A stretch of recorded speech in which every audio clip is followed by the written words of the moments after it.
I think everybody has been so excited about the reset, and when we had that sort of pin drop in the room when we were talking about Founders Day and the idea of time travel and coming back, and I think everybody's sort of expectation was, okay, well then you're going to come back and you're going to undo it, and it hit us that, or we don't undo it. We have ramifications that we'll get to explore for a while, and pretty much anything was open, and then it re-energized our cast, it re-energized our crew, and everybody has just been bringing this amazing creative spirit to it that it's palpable. I mean, we had a sort of an impromptu premiere party, and our executives from the network and the studio all came, and they were just saying, it's like, you can feel it.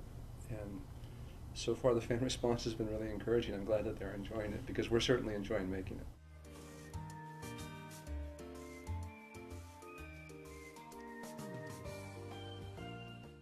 I wouldn't say that there was a specific intention. I think that we always had a mythology that we wanted to be following. So you're going to have a standalone nature to every episode. Right.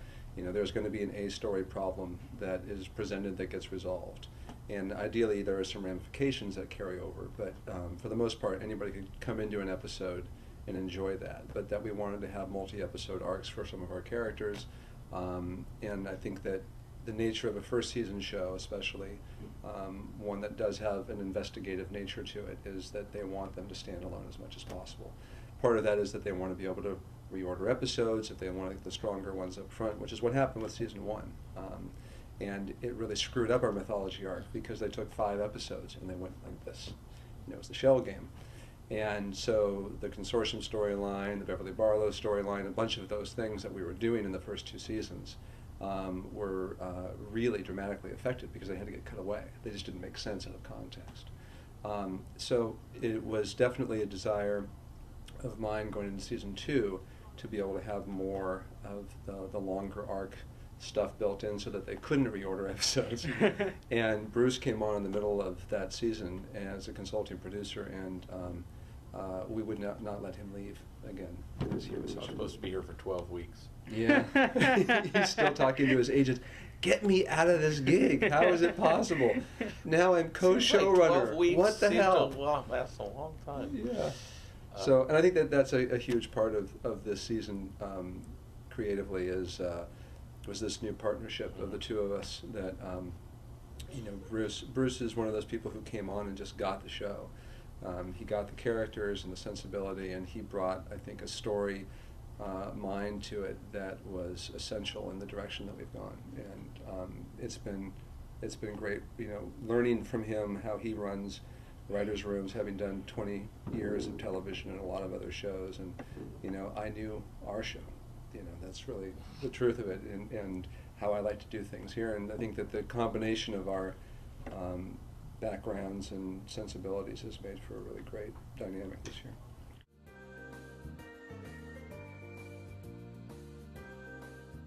Our crew up in Vancouver kind of matched up with our post-production crew down here. Really, it was planning that made it possible. Yeah. Anytime a show departs from kind of I don't know how much your viewers know, but we have standing sets. We have a few sets that we build, we own, we do a lot of shooting on, Carter, the sheriff's office, some things inside Global Dynamics.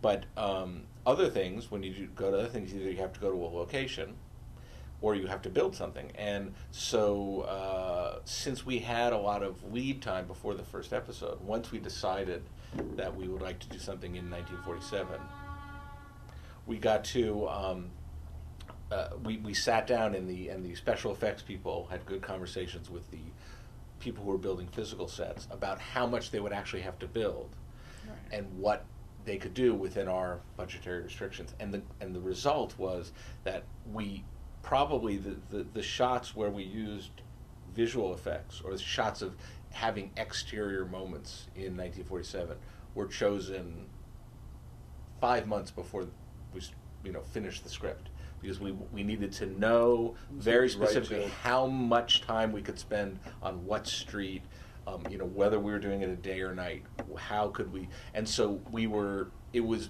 being a show that's been on the air for a while, and having all these people actually know what it entails to do a shot of a satellite dish, and to have Jaime with all the experience with visual effects, which is just so rare, in this because visual effects keep coming, Right. they keep advancing so quickly.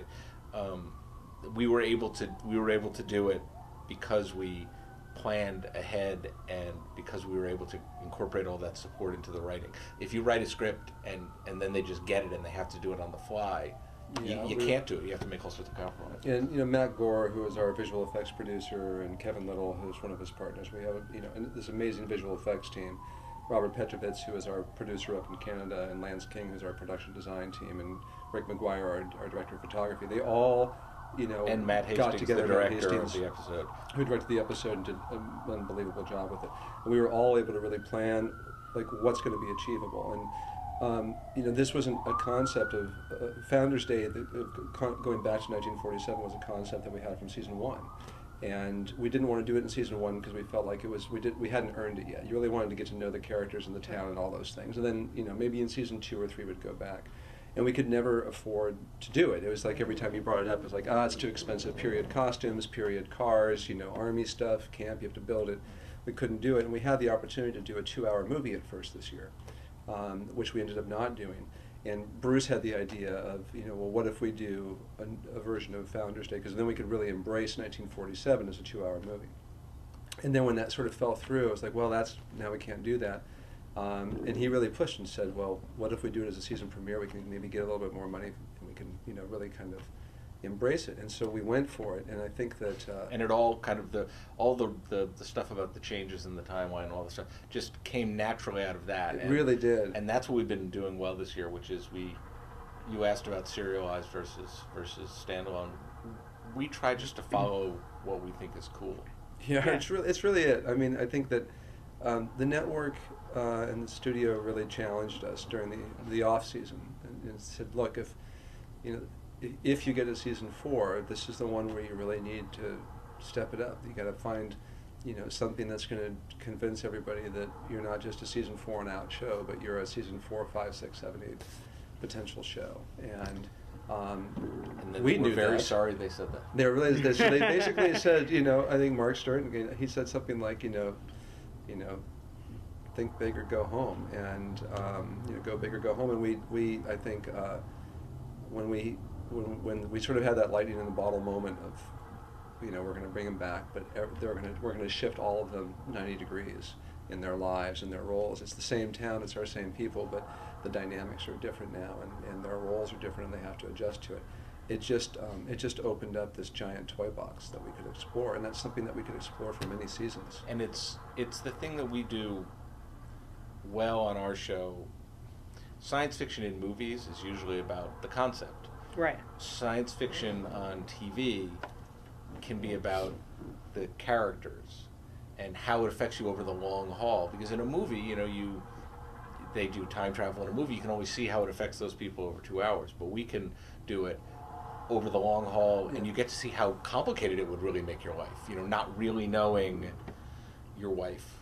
Not really knowing, these things around town.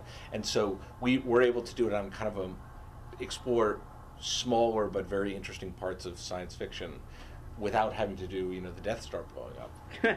And I think the thing that was exciting about it was the positives and the negatives. Nobody has all good or all bad. It's, some of them are different. Some of them are, there are, obviously for Jo, there are bigger stakes. She's lost this history with Zane. But it's complicated for Henry because he's now married to a woman he's never met, and all the but he kind of likes her. Yeah, but he's kind of fallen for her a little bit. And how do you negotiate that now? She has no idea what's happened. Do you tell her? Do you not tell her? What are the ethical and moral ramifications of that? Do you sleep with her? Do you sleep with her? Big question. And how do you deal with it? I mean, we deal with it through the season.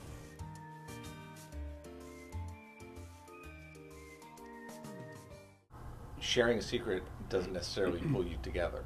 I mean, it's hard for all of them because at different points they all want out, or they all want to tell somebody, or they end up telling somebody, and that endangers everybody. So it's once again, it's the character implications from a very simple concept, which is, okay, we can't tell anybody or we're all in trouble, do I tell my wife?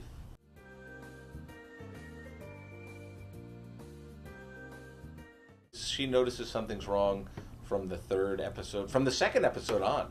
Right. So, I mean, from But the second episode episode where 3 is she's when like, it starts to- what's wrong with you? Why don't you, half the staff is married and knows that, when you're, when my wife has, a bad shoe day, I know about it just from Right. her voice on the phone. Do you know these people fairly well, Right. being married for 15, 16 years. And we wanted to make it real. And so you're exactly talking about all the stuff that we found fun, which was, so Henry, and then it's like, does he break up with her and kind of break her heart? It's not her fault. And Right. does he owe something to the other Henry? It gets complicated, and we tried to just, instead of just glossing over it all, just actually kind of think them through and say, well, it's the best choice you can make.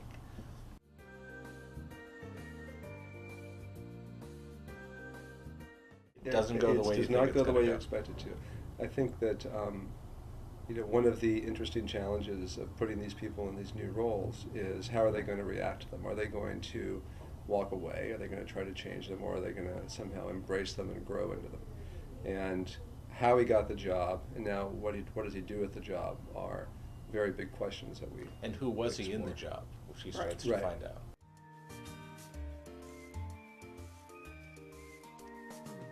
What we try to do is, you're exactly on the right track of how we think about these things, which is you just try to do the Eureka version of how do you get used to a new job. And so we have an episode coming up, which is Fargo trying to figure out whether he can do this job. But it's our version of things, and how would that only happen in Eureka and would only happen at GD. But it's exactly the same question, which is, do I walk away from this, or can I do this? Some version of me could do this, so maybe I can do this.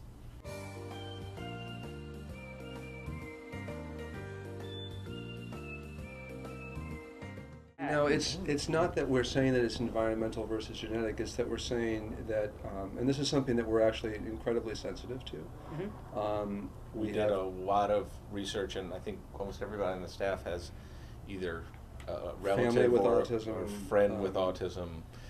So we didn't attack this lightly. We wanted to make it as we wanted to show some sensitivity as we touched on it. My wife Kristen, her doctorate from Harvard is in working with kids with autism. I mean, that's been her focus. We looked at this from a lot of different angles, and what we didn't want to do was say that in our world of Eureka we can now cure autism, And we're not sharing it with the rest of the We're not going world. to share it with the rest of the world. The truth is, where current research stands, we don't know exactly how much is environmental, how much is genetic. Right. Are there markers? Are you predisposed in some ways? And then if you're exposed to various things, could those be the triggers that actually sort of tip whether it happens one way or another? So the way that we approach it is that you've got all these different switches, some environmental, some genetic, and we don't know which are which. And in this particular change, some of those switches didn't get tripped, and that's why he has changed. But the how and the why of it, we don't want to say, Okay. because we don't know. And yeah, we definitely wanted to make it that from the way things are now, there seems to be a myriad causes of autism, and some combination of things have to happen, not just one thing. So we wanted to just say, at least with current understanding, Yeah. our explanation was that something didn't Happen. happen. Okay. And whether it was a genetic or an environmental thing, we have no idea. I mean, Kevin could be slightly different genetically, but the story is really a character story. It's about Allison.